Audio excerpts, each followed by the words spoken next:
ರಾಮ ಮಂದಿರದಲ್ಲೇ ಇದ್ಕೊಂಡು ರಾಮನ ಹೆಸರೆಳ್ಕೊಂಡು ರಾಮನ ಹುಂಡಿಗೆ ಕನ್ನ ಹಾಕಿದವರ ಒಂದೊಂದೇ ವಿಚಾರಗಳು ಬಯಲಾಗ್ತಾ ಇದೆ. ಆ 5 ಲೋಪಗಳನ್ನೇ ಇಟ್ಕೊಂಡು ಹಣವನ್ನ ದೋಚಿದ್ರ. ಅಷ್ಟು ಮಾತ್ರ ಅಲ್ಲ, ಎಸ್ಐಟಿ ಅಧಿಕಾರಿಗಳ ಕಣ್ತಪ್ಪಿಸೋದಕ್ಕೆ ಇವರು ಮಾಡಿದಂತಹ ಪ್ಲಾನ್ ಎಂತದ್ದು, ಈಗ ತನಿಖೆ ಯಾವ ರೀತಿಯಾಗಿ ನಡೀತಾ ಇದೆ, ಕರ್ನಾಟಕಕ್ಕೂ ಈ ಹಣಕ್ಕೂ ಲಿಂಕ್ ಇದೆಯಾ ಅನ್ನುವ ಕಂಪ್ಲೀಟ್ ಡೀಟೇಲ್ಸ್ ಇಲ್ಲಿದೆ. ಅಯೋಧ್ಯ ರಾಮನಿಗೆ ನಾಮ, ಎಸ್ಐಟಿಯಿಂದ ಕ್ಷಣಕ್ಕೊಂದು ಟ್ವಿಸ್ಟ್. ಲೂಟಿ ಮಾಡಿಲ್ಲ ಅಂತಿರೋ ಚಂಪತ್ರಾಯ್, ಹೇಗಿದೆ ವಿಚಾರಣೆ? ಪಂಚಲೋಪಗಳನ್ನೇ ಬಳಸಿ ದೇವರ ಹಣಕ್ಕೆ ಕೈ ಹಾಕಿದ್ದೇಗೆ? ನಾನ್ ತಪ್ಪು ಮಾಡಿಲ್ಲ, ಲೂಟಿಗೂ ನಂಗೂ ಸಂಬಂಧನೇ ಇಲ್ಲ, ನಾನು ಅಮಾಯಕ. ಇದು ರಾಮ ಮಂದಿರ ದೇಣಿಗೆ ಲೂಟಿ ಆರೋಪಿ ಹೇಳ್ತಾ ಇರೋ ಮಾತು. ಆ ಆರೋಪಿ ಯಾರು ಗೊತ್ತಾ? ರಾಮ ಜನ್ಮಭೂಮಿ ತೀರ್ಥಕ್ಷೇತ್ರ ಟ್ರಸ್ಟ್ನ ಪ್ರಧಾನ ಕಾರ್ಯದರ್ಶಿಯಾಗಿದ್ದ ಚಂಪತ್ರಾಯ್. ಹೌದು, ರಾಮ ಮಂದಿರ ದೇಣಿಗೆ ಲೂಟಿ ಕೇಸ್ನ ತನಿಖೆ ನಡೆಯುತ್ತಿದೆ.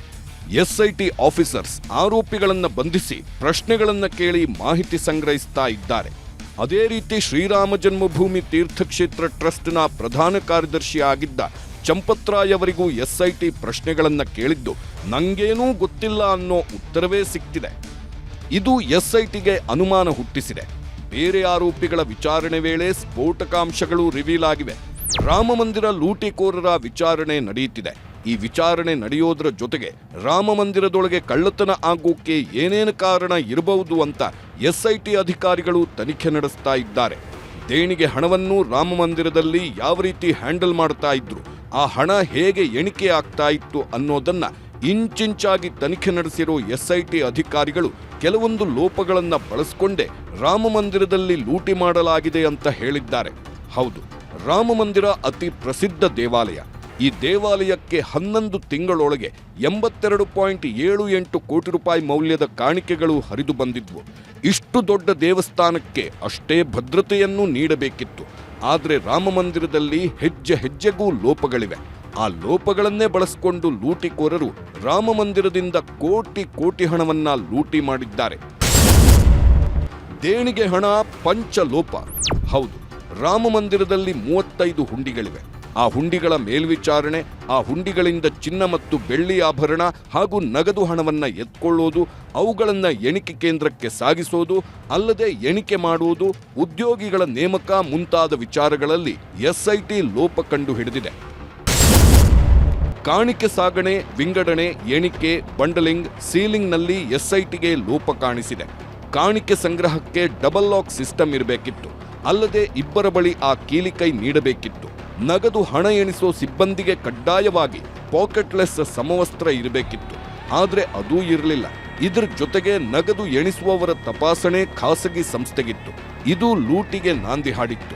ಕೊನೆಯದಾಗಿ ರಾಮ ಮಂದಿರಕ್ಕೆ ಸಿಬ್ಬಂದಿ ನೇಮಕಕ್ಕೆ ಮಾನದಂಡವಿರಲಿಲ್ಲ. ಲೂಟಿಕೋರರು ತಮಗಿಷ್ಟ ಬಂದವರ ನೇಮಕ ಮಾಡಿಕೊಂಡಿದ್ದೇ ಲೂಟಿಗೆ ಕಾರಣವಾಗಿದೆ. ವಾಟ್ಸಪ್ ಚಾಟ್ ಡಿಲೀಟ್, ಫೋನ್ಗಳು ಫಾರೆನ್ಸಿಕ್ಗೆ. 70 ರಿಂದ 80 ಮಂದಿಗೆ ನೋಟಿಸ್, 6 ಬ್ಯಾಂಕ್ಗಳಿಗೆ ಶಾಕ್. ಒಂದು ಕಡೆ ತನಿಖೆ ವೇಗವಾಗಿ ನಡೆಯುತ್ತಿದ್ರೆ ರಾಮ ಮಂದಿರ ಲೂಟಿ ಕೇಸನ್ನ ಸಿಬಿಐ ತನಿಖೆ ನಡೆಸಬೇಕು ಅನ್ನೋ ಅರ್ಜಿಯ ತ್ವರಿತ ವಿಚಾರಣೆ ಸುಪ್ರೀಂ ಕೋರ್ಟ್ ನಿರಾಕರಿಸಿದೆ. ನ್ಯಾಯಮೂರ್ತಿಗಳಾದ ಎಂಎಂ ಸುಂದರೇಶ್ ಮತ್ತು ಶೀಲ್ ನಗು ಅವರಿದ್ದ ಪೀಠದ ಮುಂದೆ ವಕೀಲರಾದ ಅಜಯ್ ಕುಮಾರ್ ರಾಯ್ ಮತ್ತು ದಿನೇಶ್ ಕುಮಾರ್ ಯಾದವ್ ಅವರು ಅರ್ಜಿಯನ್ನ ಉಲ್ಲೇಖಿಸಿ ತುರ್ತು ವಿಚಾರಣೆಗೆ ಕೋರಿದರು. ಈ ವೇಳೆ ಈ ಪ್ರಕರಣದಲ್ಲಿ ಅಂತಹ ತುರ್ತು ಪರಿಸ್ಥಿತಿ ಏನಿದೆ ಅಂತ ಪ್ರಶ್ನಿಸಿದ ಸುಪ್ರೀಂ ಕೋರ್ಟ್ ಅಂತಹ ತುರ್ತು ಏನೂ ಇಲ್ಲ ಎಂದಿದೆ. ಇದರ ಜೊತೆಗೆ ರಾಮ ಮಂದಿರ ದೇಣಿಗೆ ದುರುಪಯೋಗ ಪ್ರಕರಣದ ಕುರಿತು ವಿಎಚ್ಪಿ ಮುಖ್ಯಸ್ಥ ಅಲೋಕ್ ಕುಮಾರ್ ಪ್ರತಿಕ್ರಿಯೆ ನೀಡಿದ್ದಾರೆ. ಚಂಪತ್ರಾಯ್ ಟ್ರಸ್ಟ್ನಲ್ಲೇ ಇದ್ದರೆ ತನಿಖೆ ಮೇಲೆ ಪ್ರಭಾವ ಬೀರುತ್ತಾರೆ. ರಾಜೀನಾಮೆ ವಿಚಾರದಲ್ಲಿ ಗೊಂದಲ ಇದೆ. ನಾವು ಯಾರೂ ರಾಜೀನಾಮೆಗೆ ಒತ್ತಾಯ ಮಾಡಿಲ್ಲ. ತನಿಖೆ ಆಗ್ತಿದೆ, ಪೊಲೀಸರು ಎಲ್ಲವನ್ನ ಪತ್ತೆ ಹಚ್ಚುತ್ತಾರೆ ಎಂದಿದ್ದಾರೆ. मैं इन दोनों बातों से संतुष्ट हूं. चारों तरफ से ये शोर मचाया जा रहा था कि अगर चंपत जी महामंत्री के पद पे बने रहेंगे तो जांच प्रभावित हो सकती है. उनको त्यागपत्र देने की कोई मजबूरी नहीं थी. हम में से किसी ने भी मांगा नहीं था. पर जांच प्रभावित ना हो, जांच प्रभावित होती दिखे भी नहीं, इसके लिए उन्होंने त्याग पत्र दिया। मैं इसको अच्छा कदम मानता हूं, साहसपूर्ण कदम मानता हूं। ಕಾಂಗ್ರೆಸ್ ನಾಯಕ ಅಜಯ್ ರಾಯ್ಗೆ ಗೃಹ ಬಂಧನ.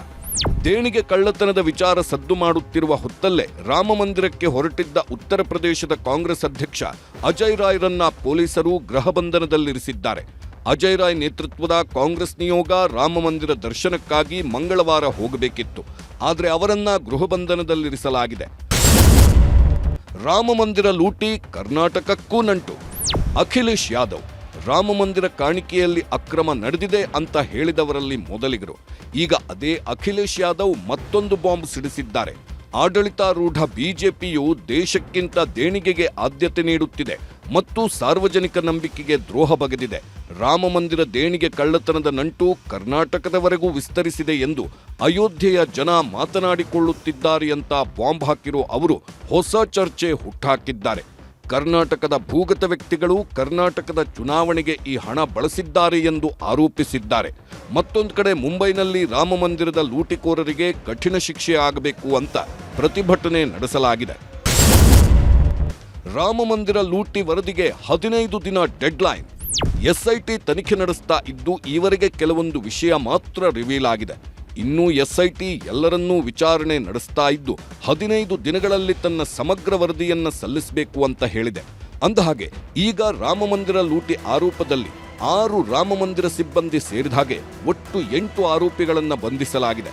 ಅವಿನಾಶ್ ಶುಕ್ಲಾ, ಅನುಕಲ್ಪ್ ಮಿಶ್ರಾ, ಲವ್ಕುಶ್ ಮಿಶ್ರಾ, ಮನೀಶ್ ಕುಮಾರ್ ಯಾದವ್, ಕರುಣೇಶ್ ಪಾಂಡೆ, ರಾಮ್ ಶಂಕರ್ ಮಿಶ್ರಾ, ಸುಭಾಷ್ ಶ್ರೀವಾಸ್ತವ ಮತ್ತು ರಾಮ್ ಶಂಕರ್ ಯಾದವ್ ಅಲಿಯಾಸ್ ಟಿನ್ನು ಯಾದವ್ ಬಂಧಿತರಾಗಿದ್ದು ಅಯೋಧ್ಯೆ ಪೊಲೀಸರು ಒಬ್ಬೊಬ್ಬರನ್ನಾಗಿ ವಿಚಾರಣೆ ನಡೆಸ್ತಾ ಇದ್ದಾರೆ.